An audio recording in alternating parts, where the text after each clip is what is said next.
Assalamualaikum warahmatullahi wabarakatuh. Selamat malam teman-teman semua. Apa kabarnya hari ini? Sudah siap untuk menyimak pembelajaran prakarya kali ini? Pastikan kalian sudah menyiapkan buku dan alat tulisnya. Dan jangan lupa berdoa dulu ya sebelum kita memulai belajar. Pada malam hari ini Ibu akan menjelaskan materi pada modul 5 mata pelajaran prakarya mengenai peralatan pekerjaan kayu. Peralatan pekerjaan kayu ini merupakan materi kelas 7 untuk pendidikan kesetaraan paket B. Sebelum Ibu menjelaskan materi ini lebih lanjut, Ibu ingin bertanya kepada kalian. Pernahkah kalian melihat atau memiliki gergaji, bor tangan, meteran, atau penjepit kayu? Nah, jika kalian pernah melihat atau memiliki salah satu di antara yang Ibu sebutkan tadi, maka apa yang kalian lihat atau kalian miliki tersebut merupakan salah satu peralatan pekerjaan kayu. Teman-teman, materi pada modul 5 ini merupakan lanjutan dari materi sebelumnya, yaitu pada modul 4 mengenai kayu. Hanya saja pada modul 5 ini kita memfokuskan pada peralatan pekerjaan kayu. Untuk melakukan pengerjaan kayu, tentunya kita memerlukan berbagai jenis peralatan sesuai dengan fungsi dan kegunaannya. Untuk memudahkan mempelajari dan penguasaan penggunaan peralatan pekerjaan kayu, maka peralatan pekerjaan kayu dapat dikelompokkan menjadi 6. Yaitu yang pertama adalah peralatan menggambar pada kayu. Yang kedua, peralatan mengukur. Yang ketiga, alat untuk pengerjaan kayu.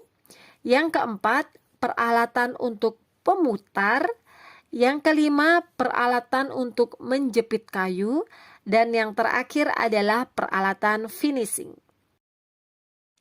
Ibu akan menjelaskan satu persatu dari masing-masing pengelompokan peralatan pekerjaan kayu. Dimulai dari pengelompokan yang pertama adalah peralatan menggambar kayu. Peralatan menggambar kayu ini digunakan untuk memberikan tanda atau gambar pada bahan kayunya. Bisa untuk menggambar atau melukis garis, lubang, lingkaran, dan lain sebagainya. Peralatan yang digunakan untuk menggambar kayu antara lain ada pensil, spidol, kapur, dan lain sebagainya. Pengelompokan yang kedua adalah peralatan mengukur kayu. Peralatan ini digunakan untuk mengukur panjang, lebar, tinggi maupun sudut kayu. Peralatan yang biasa digunakan adalah meteran dan siku-siku. Meteran merupakan alat untuk mengukur panjang, lebar, dan tinggi suatu benda. Jenis meteran yang sering digunakan pada pekerjaan kayu adalah mistar baja dan roll meter yang memiliki skala dalam satuan sentimeter dan inci. Alat yang kedua yaitu siku-siku. Siku-siku digunakan untuk memeriksa kesikuan, kerataan, atau untuk membuat sudut 45 derajat maupun 90 derajat. Pengelompokan peralatan yang ketiga adalah alat untuk pengerjaan kayu. Alat untuk pengerjaan kayu ini biasanya digunakan untuk mengerjakan produk dari kayu. Digunakan pada pekerjaan untuk memotong, membelah, menghaluskan, melubang, membentuk, memukul, dan sebagainya. Peralatan yang biasa digunakan ada 4 jenis. Yang pertama adalah gergaji. Gergaji di sini dibagi menjadi 2 macam, yaitu ada gergaji pemotong dan gergaji pembelah. Gergaji potong digunakan untuk memotong kayu. Arah menggergajinya tegak lurus arah serat kayu. Sedangkan gergaji pembelah digunakan untuk membelah kayu. Arah menggergajinya searah dengan arah serat kayu. Jenis lain yang digunakan ada gergaji gerek dan gergaji punggung. Alat yang kedua adalah ketam tangan. Ketam tangan adalah alat untuk mengiris kayu, artinya untuk meratakan dan meluruskan serta menghaluskan permukaan kayu. Macam-macam ketam yang sering digunakan adalah ada ketam yang dari kayu, ketam yang dari besi, maupun mesin ketam. Jenis ketam berdasarkan fungsinya antara lain ada ketam blok atau biasa disebut metal block plane, ketam kasar atau metal jack plane, dan ketam penghalus atau metal smooth plane. Kemudian alat yang berikutnya yaitu pahat kayu. Dalam pekerjaan kayu, alat untuk melubang dapat menggunakan pahat kayu atau bor tangan. Pemahatan dilakukan dengan menggunakan palu kayu atau palu besi. Jenis pahat yang sering digunakan pada pekerjaan kayu adalah pahat lubang dan pahat tusuk. Pahat lubang digunakan dengan cara memukul tangkai pahat. Oleh karena itu, pada bagian ujung tangkai diperkuat dengan ring besi atau cincin besi agar tidak mudah retak atau pecah. Pahat tusuk digunakan untuk menghaluskan dan merapikan hasil pahatan. Kemudian alat berikutnya adalah bor tangan. Bor disebut juga penggerek. Fungsinya untuk membuat lubang bulat pada benda pekerjaan. Bor tangan dilengkapi dengan tangkai pemutar atau engkol yang fungsinya menggerakkan mata bor.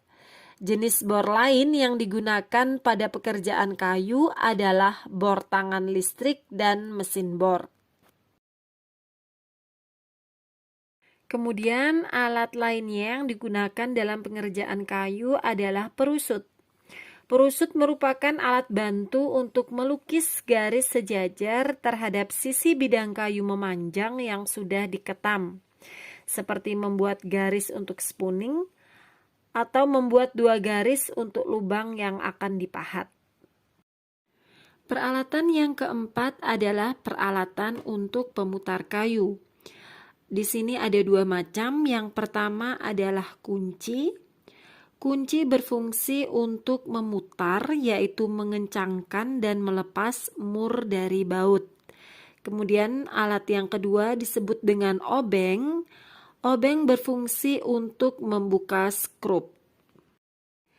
Pengelompokan peralatan yang kelima adalah peralatan untuk menjepit kayu atau biasa disebut dengan klem kayu.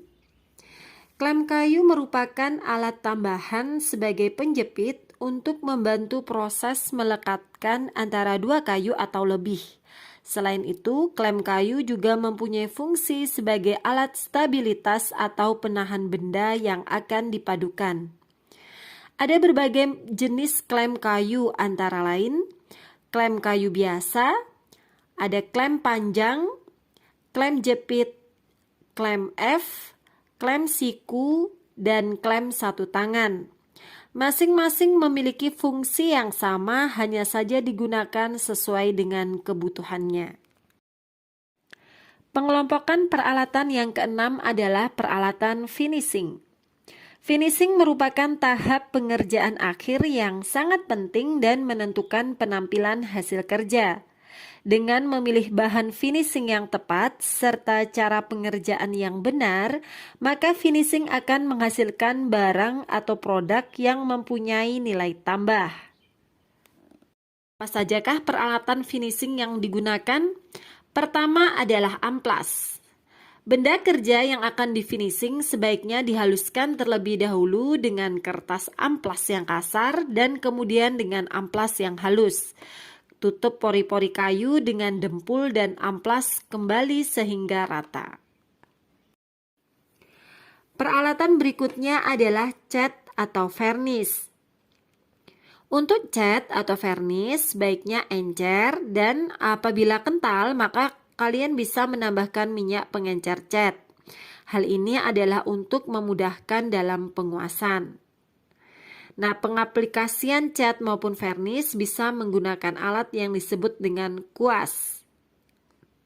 Selain kuas, untuk pengaplikasian cat maupun vernis yang cepat dapat menggunakan alat yang disebut dengan spray gun. Spray gun digunakan untuk tempat campuran cat, plitur, atau vernis yang dicampur dengan bahan pengencer dengan perbandingan tertentu. Saat penyemprotan spray gun diberi tekanan udara dari kompresor yang tekanan udaranya dapat diatur. Teman-teman, pekerjaan finishing dapat dilakukan dengan pemberian lapisan penutup pada kayu dengan menggunakan bahan cat atau vernis pada kayu. Sebagai bahan bangunan, cat harus memenuhi beberapa syarat di dalam penggunaannya. Syarat-syarat tersebut adalah: pertama, cat harus dapat kering dalam waktu maksimal 30 jam. Kedua, pengecatan harus dapat menghasilkan lapisan yang lengket, rata, kenyal, melekat dengan baik, tidak menyerap debu dan harus melekat dan menutup dengan benda yang akan dicat. Tujuan dan fungsi pengecatan adalah: pertama adalah untuk memberi warna yang indah dan menarik. Kedua, untuk melindungi dan menjaga agar benda yang dicat tidak mengalami proses pelapukan dan atau menjadi rusak. Dan terakhir adalah untuk melindungi kayu dari pengaruh cuaca. Bagaimanakah tips atau cara untuk memperoleh hasil pengecatan yang baik? Yang pertama adalah persiapan permukaan. Bersihkan permukaan yang akan dicat agar bebas dari air, minyak, karat, debu, dan kotoran lainnya. Tahap ini adalah salah satu faktor yang sangat menentukan kualitas hasil pengecatan. Kedua, pilihlah sistem atau jenis cat yang sesuai. Perhatikan lingkungan sekitar, kemudian lalu pilih cat yang memenuhi syarat. Bila benda akan terkena sinar matahari atau hujan secara langsung, maka cat yang harus digunakan harus tahan terhadap cuaca. Bila benda berada di daerah dengan kelembapan tinggi, di lingkungan asam, atau terkena bahan kimia rumah tangga, maka harus memilih cat yang tahan dari bahan kimia. Ketiga adalah pilih metode aplikasi yang sesuai. Metode roller cocok untuk bidang datar yang lebar.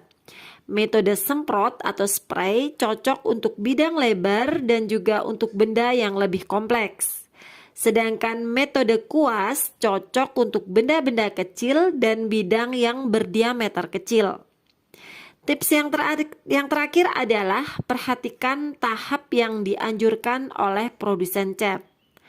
Tahap aplikasi sangat berpengaruh pada keberhasilan pengecatan.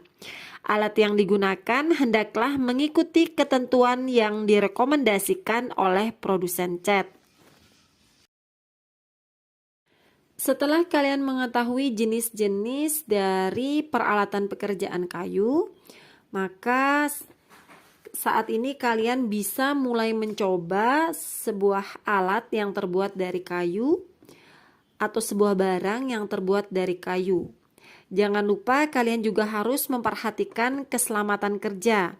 Kenapa? Karena keselamatan kerja merupakan faktor yang perlu diperhatikan sebelum dan sewaktu melaksanakan pekerjaan. Perhatikan ketentuan keselamatan kerja, antara lain menggunakan peralatan sesuai dengan fungsinya, kemudian peralatan dipakai harus dalam kondisi yang baik, dan kalian harus dapat memahami cara penggunaan peralatan secara baik. Hati-hati dalam menggunakan peralatan yang tajam. Perhatikan rambu keselamatan kerja dan ikuti perintah guru pembimbing atau orang tua dan ikuti setiap langkah dalam melakukan pekerjaan. Sebelum kalian memulai untuk membuat suatu benda dari kayu, maka kalian juga perlu mengetahui tahapan pembuatan alat itu apa saja. Tahapan pembuatan alat terdiri dari tahapan pikir atau P, gambar atau G, buat atau B, dan uji atau U. Tahapan pikir atau P. Kalian harus dapat menjawab pertanyaan-pertanyaan pada tahapan pikir atau P. Contohnya seperti, apakah kayu cocok untuk bahan kotak pensil? Misalnya kalau kalian ingin membuat kotak pensil dari kayu. Kemudian, berapa ukuran diameter pensil? Berapakah jarak antara lubang pensil? Dan lain sebagainya. Kemudian setelah tahapan pikir, maka lanjut kepada tahapan gambar atau B. Pertanyaan yang wajib dijawab adalah bagaimana tahapan menggambarnya, kemudian bagaimana tampak samping dan atas dari benda tersebut, kemudian berapa skala penggambarannya, dan lain sebagainya. Nah, setelah melalui tahap pikir dan gambar, sekarang menuju ke tahap buat atau mulai pengerjaan, yaitu tahap buat atau B. Pada tahap buat atau B, kalian perlu atau wajib menjawab pertanyaan-pertanyaan berikut seperti alat-alat apa saja yang diperlukan, bagaimana langkah kerja membuat tempat pensil, berapa lama waktu yang dibutuhkan untuk mengerjakan, dan lain sebagainya. Nah, setelah kalian membuat dan menjawab dari pertanyaan buat, maka saatnya pada tahap akhir yaitu tahap uji atau U. Pada tahap uji atau U, kalian perlu menjawab beberapa pertanyaan, antara lain, apakah pensil tidak mudah jatuh dari tempatnya? Kemudian, apakah permukaan kayu sudah diketam? Atau apakah pensil mudah diambil dari tempatnya? Dan lain sebagainya. Untuk link tutorial cara pembuatan kotak pensil dari kayu, akan Ibu sertakan pada link terpisah ya. Atau kalian juga bisa membuat benda lainnya, tidak harus kotak pensil, benda apa saja yang bermanfaat yang terbuat dari kayu. Setelah menggunakan peralatan, kita diharuskan untuk melakukan pemeliharaan. Pemeliharaan peralatan merupakan semua kegiatan atau tindakan yang dilakukan untuk mempertahankan keadaan peralatan agar selalu dalam kondisi siap pakai, aman dalam menggunakannya, dan usia pemakaian dapat diperpanjang. Bagaimanakah caranya? Yaitu dengan cara membersihkan, menyetel, melumasi, menajamkan, menyimpan pada tempatnya, dan lain sebagainya. Alhamdulillah, selesai sudah materi pada modul 5 mata pelajaran prakarya mengenai peralatan pekerjaan kayu. Ibu berharap setelah kalian memahami materi ini, kalian sudah bisa membuat benda yang bermanfaat dari kayu sendiri di rumah. Semoga apa yang Ibu sampaikan pada malam hari ini bisa bermanfaat dan menambah wawasan keilmuan kalian. Ibu mohon maaf apabila dalam menyampaikan materi terdapat kata-kata yang kurang berkenan untuk kalian. Sekian dan terima kasih. Sampai jumpa pada materi berikutnya. Selamat malam dan wassalamualaikum warahmatullahi wabarakatuh.